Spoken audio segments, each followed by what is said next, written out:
ఎక్కువగా ఎవరి కుటుంబాలు పాడైపోతే తెలుసా? ఎవరి కుటుంబాలు పతనమైపోతే తెలుసా?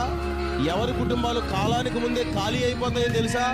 ఇంటింటికి తిరిగి ఈ ఇంటి సంగతులు ఆ ఇంటికి, ఆ ఇంటి సంగతులు ఈ ఇంటికి, లేని మాటలు ఉన్నాయని ఉన్న మాటలు లేకుండా చెబుతూ ఎవరో సంసారం పాడు చేయాలని, ఎవరో కుటుంబాన్ని నాశనం చేయాలని, ఎవరో జీవితాన్ని దుఃఖపెట్టాలని, నోటి మాటలతో ఎవరినో బెదిరించాలని, ఎవరినో భయపెట్టాలని చాలామంది నోటి మాటల్ని వాడుకుంటూ ఉంటారు. ఇలాంటి నోటి మాటల నైపుణ్యం నీలో ఉంటే గనుక నువ్వు త్వరలోనే నీ కుటుంబాన్ని పాడు చేసుకునే ప్రమాదంలోకి వెళ్ళిపోతావు. కారణం ఏంటంటే ఇదే, నీ నోరు సరిగ్గా లేక.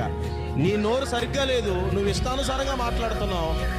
నీ విషయాలు కాకుండా అందరి విషయాలు మాట్లాడతావు. నీదోటి సరిలేదు కానీ ఊర్లో సంగతులన్నీ మాట్లాడతావు. నీ ఇల్లు ఖాళీ అయిపోతూ ఉంటుంది. నీ జీవితానికి నెమ్మది లేదు, కుటుంబంలో సమాధానం లేదు, సంతోషం లేదు, నీ కుటుంబ సభ్యుల్లో ఒక్కడికి రక్షణ లేదు.